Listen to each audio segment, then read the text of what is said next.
Before I start this video, let's get these points out of the way.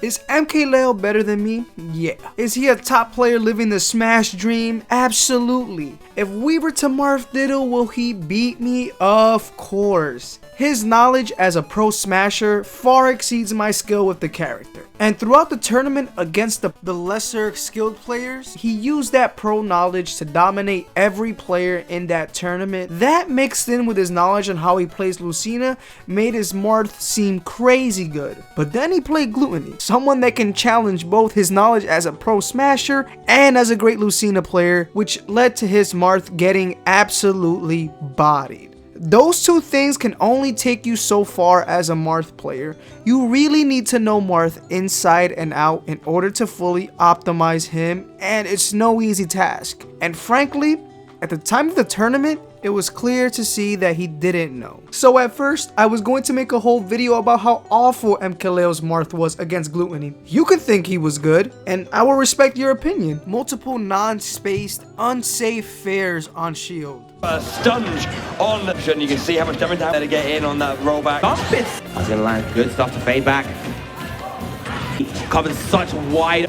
Not allowing him to land. That was only game 1 and parts of game 2, but this lasted throughout the whole set against Gluttony. For some reason, he just kept swinging unsafe fairs on shield, and in general, he just kept throwing out moves even though Gluttony wasn't around him to actually get hit by something, and that led to MKLeo whiffing and getting hit. And it's went for some kind of punish rather than trying to find spacing. These chops are getting punished quite a lot. Anyone with a strong forward tilt warrior, you have to keep an eye on mine. I'm going to keep swinging it and it's going to hit you eventually.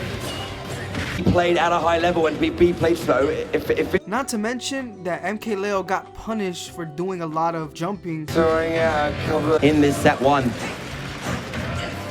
He applies pressure. That said though, Gluttony's still landing up air.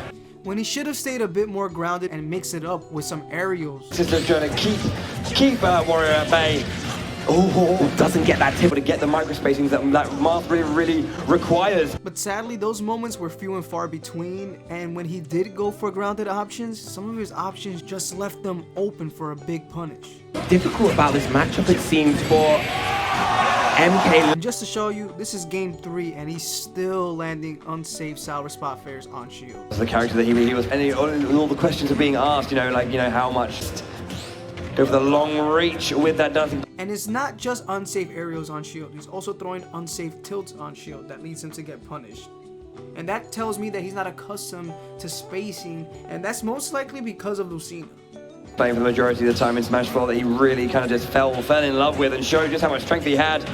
We know that he's a little bit less, in this game.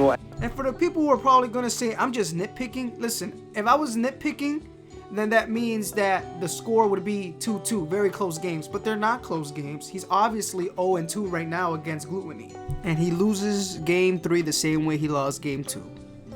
Dancing blade again, missing the tipper. There's the once again, it's gonna be it! Across the stage. For the best player, MKLeo, to play Marth the way he played against Gluttony in that set, it just wasn't a good display of Marth's potential. He basically played Marth how he plays Lucina, and in case you didn't know, that's not how you should be playing Marth. The times he did seem competent with the character was when he stayed grounded and showed a bit of patience. Arc and so powerful. Oh yeah, you can see him moving. Look at it again. Using his F tilt to his advantage, using his sour spots to combo into tippers, and his ledge trapping was really good. And MKLeo, I'll give you this. Your spacing on your aerials with Marth was beautiful, no doubt about it. Gonna be looking for that F tilt once again, but instead, he's going to need to find something. Reaching there, just catching. Oh yeah, you can see him moving. Look at it again.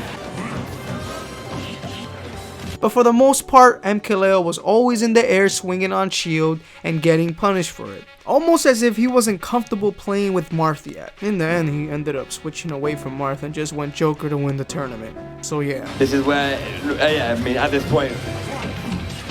Oh, cool, that could have been it.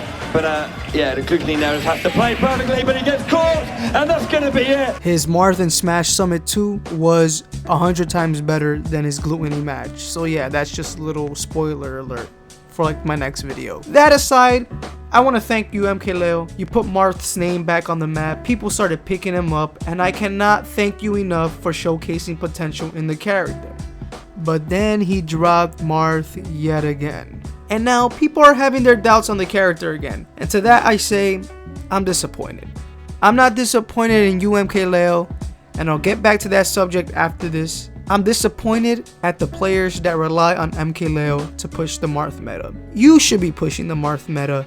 As a player, that alone shows me you aren't confident in the character. You aren't confident in yourself as a player to push the meta. MKLeo may be the best Marth by default, but as players in the Marth community, it is our job to push the meta, becoming proficient with Marth, landing those tippers, getting your kill confirms, and going out there in the Smash world and making a name for yourself. Relying on one man to push the Marth meta is not a meta we should be relying on. It's up to us in the Marth community to continue playing and training and learning the character and getting those wins in your tournament. Because who knows, maybe the best Marth player can be you watching this video right now. So go out there and continue to play and have fun. Now we're going back to MKLeo, and I do not blame him for dropping Marth.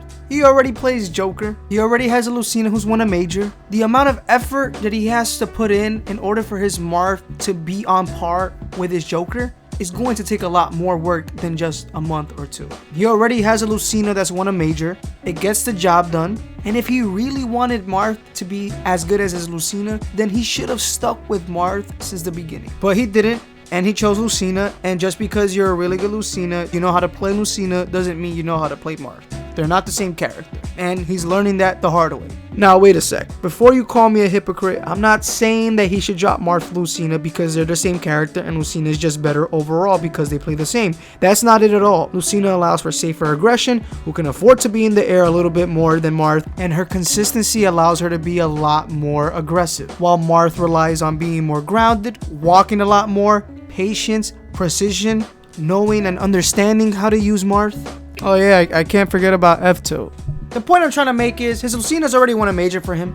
I'm pretty damn sure the Lucina can win another major.